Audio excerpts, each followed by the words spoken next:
Hello and welcome back. I'm Michael from Cirtex Industries, a leading supplier of geosynthetic solutions to the civil engineering and contracting market in New Zealand and the South Pacific. So thank you for registering for a copy of the CAPLAB pavement design program. Your personalised copy is underway and will be with you in a few days. In the meantime, this video overview is going to give you an introduction to the program and show you what the outputs are like and how to interpret those. It's also important that you read and understand the terms and conditions during the registration process, because they do form a very important part of this introduction. So we're going to start by looking at 3 different pavement scenarios, which will give us 3 different outputs to help you understand the program and how it works. Right, let's go.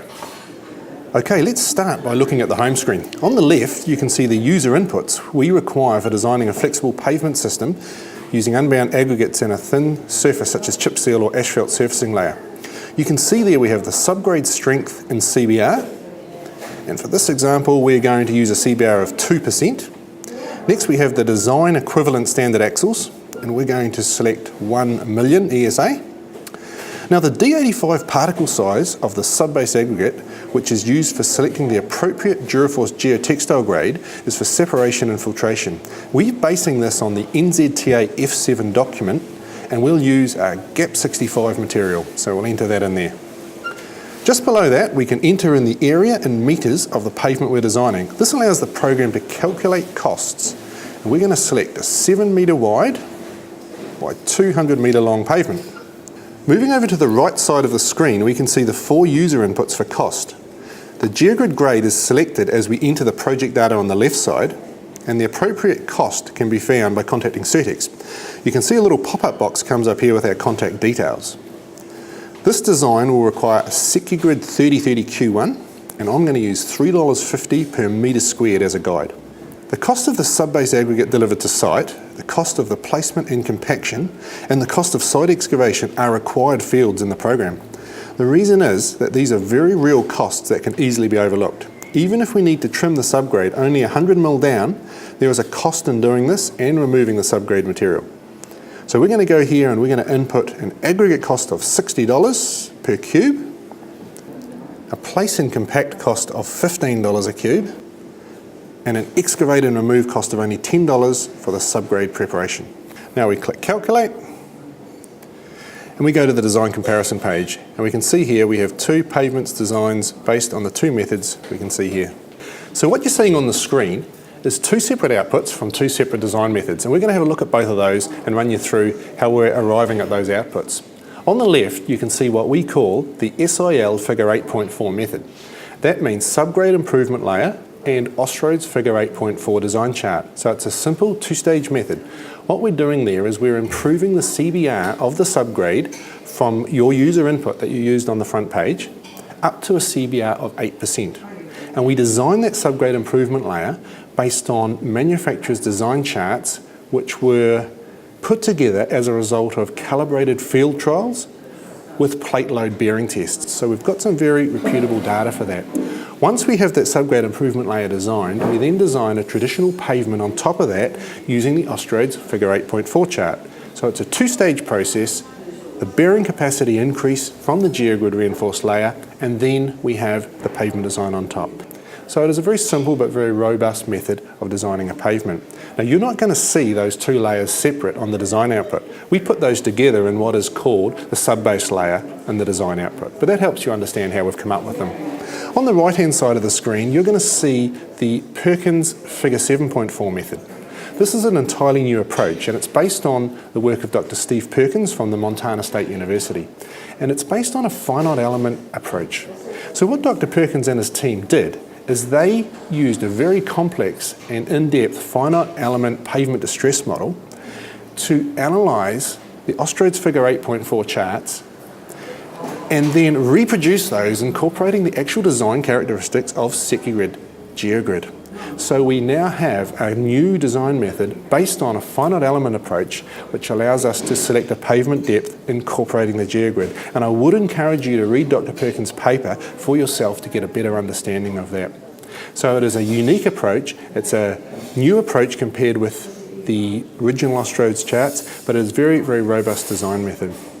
Now you'll see that in this particular application, both designs are giving exactly the same result. I think that's a good thing because it gives us confidence that they are both very reputable and robust design methods. But we still want to give you both of them because there are cases when they will diverge. And I'll give you an overview of those two cases. Firstly, if you have a very low ESA or a very firm subgrade, then the subgrade improvement layer method is very conservative. That is because on a very firm subgrade, it has a minimum layer of improvement that it will not go below.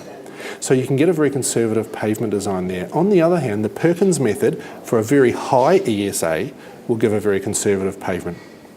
So we want to give you both methods, and you can use your professional judgment, your engineering judgment, and your knowledge of the case and the situation to choose which one to use. It also allows you to do a risk analysis on your project and decide whether you want to be more conservative or less conservative, both using reputable methods on your specific project. So back to the screen, we will select the Perkins Figure 7.4 method, as we believe this finite element method pavement design is the way forward. Now we can see the comparison between the reinforced and the unreinforced pavement, and we get a very conservative 120mm or 19% reduction. Please note that the performance trials on SecuGrid and CombiGrid range have shown much larger reductions of about 30% and more. However, the design processes we're presenting here are designed to be more robust than a single test and apply to a wide variety of situations.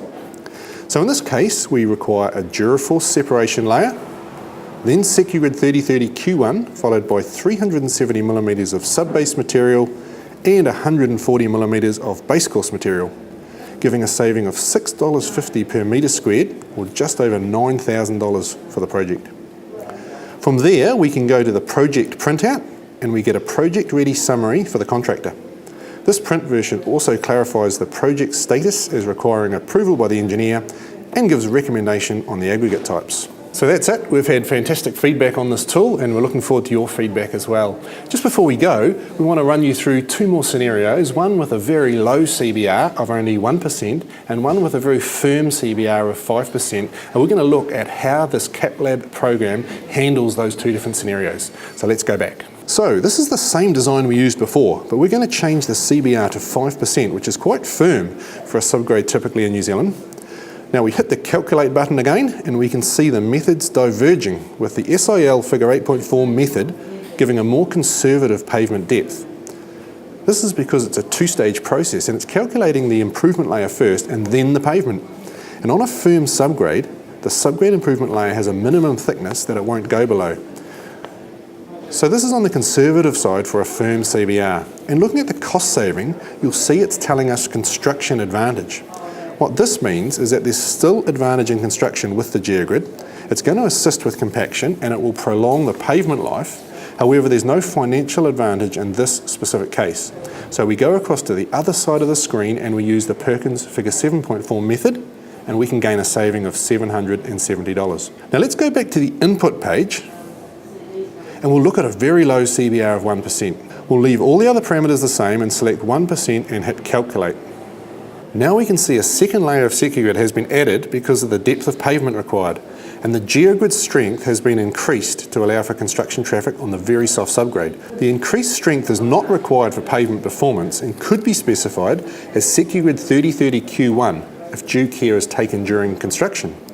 Now if we proceed with this design, we'll see a dialog box pop up. Subgrade CBR of 1% is selected. Austroad's design charts do not allow for an unreinforced pavement on a CBR this low. Therefore, a comparison is not applicable. Estimated savings are a conservative guide only. So we see that the comparison screen we viewed before is not applicable. However, we have considered what an unreinforced pavement may look like using the same formula from Austroad's to give a guide only, and we've flagged it as such. So thanks for joining us today. As we said at the start, your personal copy of the CAPLAB program is on its way to you. We trust you'll find it useful. We trust it will add value to your business, and we look forward to your comments and your feedback. Thank you.